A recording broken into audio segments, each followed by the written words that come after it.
Será que seria possível fazer um modelo de educação em que o aluno aprende por ele mesmo, com apenas poucas intervenções do professor? Um ambiente no qual o aprendiz assimila os conteúdos de forma ativa, aprendendo pela própria experiência e por meio da resolução de problemas? Atualmente, essas e outras proposições do construtivismo são presentes em larga escala na formação de professores no Brasil. E ao mesmo tempo em que essa proposta educacional encontra muitos defensores, ela também lida diariamente com críticos ferrenhos. Aliás, nesses casos, os defensores muitas vezes respondem que quem critica foi porque não compreendeu bem a ideia. Então, se você não sabe o que é construtivismo, fica aí que a gente vai explicar quais são os pressupostos dessa linha de pensamento. E vamos também falar se, de acordo com a ciência, se ele realmente é um método educacional válido ou não.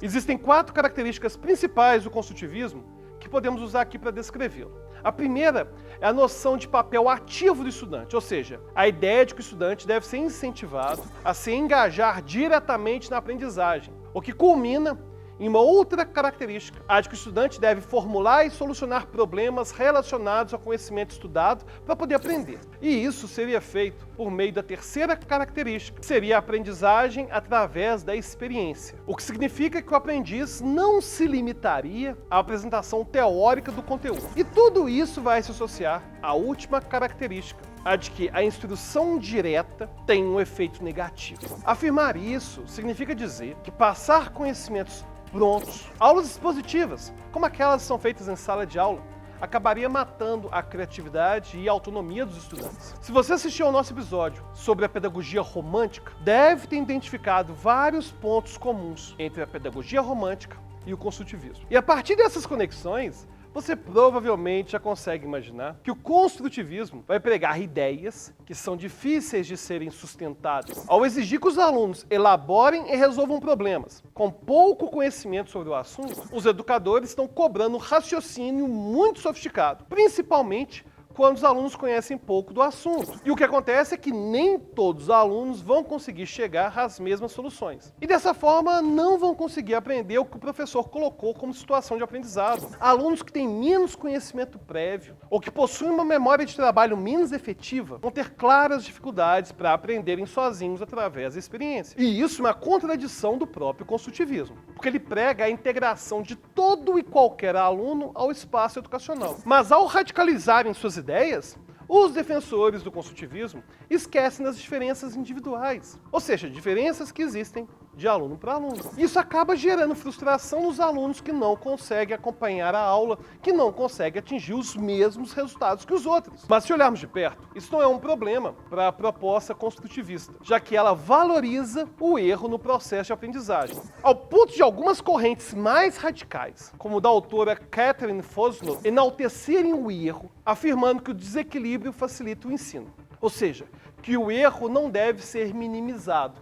E é claro que errar é um processo natural da aprendizagem. Mas o problema é que a persistência do erro, sem uma intervenção adequada, faz com que o aluno entenda que não é possível atingir os objetivos, o que acaba gerando a ideia de frustração e desmotivação. Portanto, a função da instrução direta do professor é justamente diminuir os erros. Bons professores iniciam o assunto partindo da base, daquilo que os alunos precisam saber para compreender as conclusões mais sofisticadas. Para entender melhor o que eu quero dizer, tente memorizar a seguinte lista de siglas. Essa lista que a gente acaba de apresentar não tende a apresentar um significado para a maior parte das pessoas. Elas parecem ser letras aleatórias. De forma que, para lembrar delas e para usá-las futuramente, se isso for necessário, vai precisar que a gente tenha um trabalho muito grande, já que teremos que resgatar uma lista composta por itens aleatórios. Possivelmente teríamos que memorizar as 20 letras uma por uma. Agora, tente memorizar essa nova lista de siglas.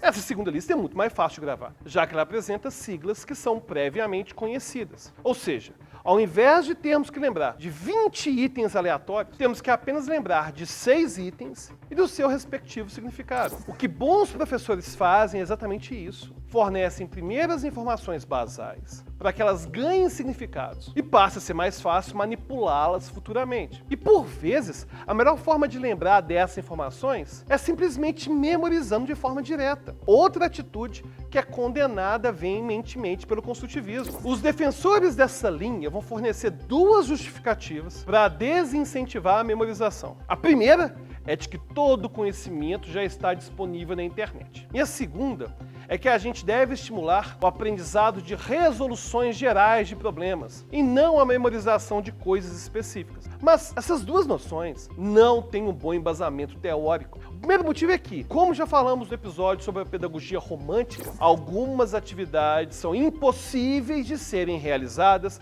sem a memorização, ou ao menos são muito mais custosas em termos de energia. Um outro motivo é que, mesmo que toda informação esteja presente na internet, não significa que qualquer um vai saber distinguir entre o bom material e o material de baixa qualidade.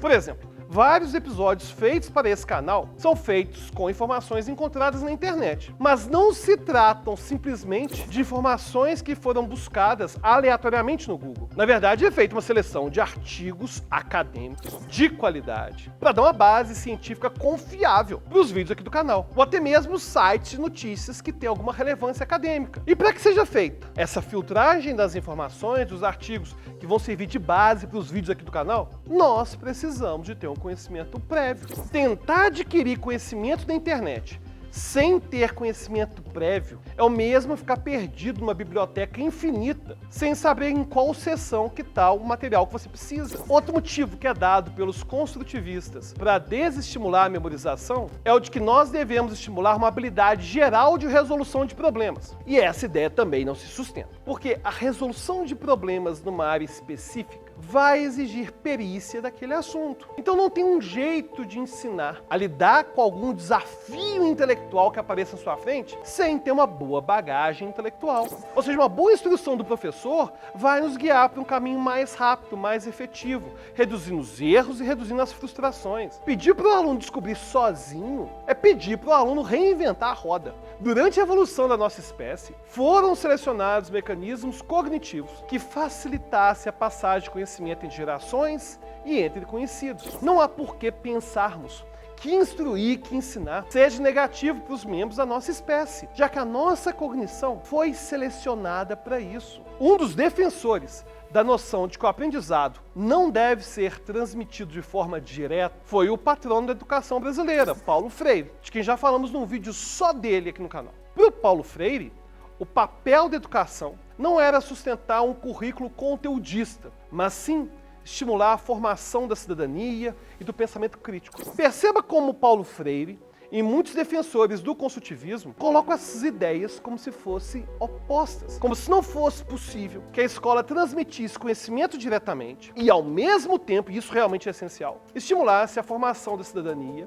e do pensamento crítico. A verdade é que não temos motivo algum para pensar que são coisas divergentes. É a famosa falácia do falso dilema. Bom, depois de tudo isso, você deve estar se perguntando, peraí, por que essas ideias do construtivismo ainda vingam? Considerando que existem tantas questões problemáticas por trás delas. Um dos principais motivos é que muitos educadores ignoram os achados mais recentes da psicologia e da neurociência. Nos cursos de formação de professores, quando falam de psicologia educacional, vão ser citados autores como Vallon, Piaget, Vygotsky, e para por aí, sendo que o mais recente desses autores morreu há mais de 40 anos. Ao ignorar novas evidências, os cursos baseiam suas propostas educacionais mais em pressupostos filosóficos do que em dados empíricos. Ou seja, levam mais em conta uma maneira idealizada da aprendizagem do que aquilo que é mostrado pelas pesquisas mais recentes. Aliás, já são apontadas evidências contra o construtivismo